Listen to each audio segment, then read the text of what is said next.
குருவின் தரிசனம் பெறுதல் வேண்டின் நம் கற்பக பெருமான் உச்சம் தலையில் குருவின் தரிசனம் பெறுதல் வேண்டின்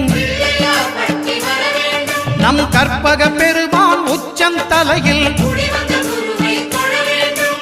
ஆலமர் செல்வன் அவனது பார்வை தடைகளை நீக்கி வளம் பெருக்கும் நம் கணபதி சிரத்தை காண்கிற மங்கையர் மாங்கல்ய பலமே திடமாகும்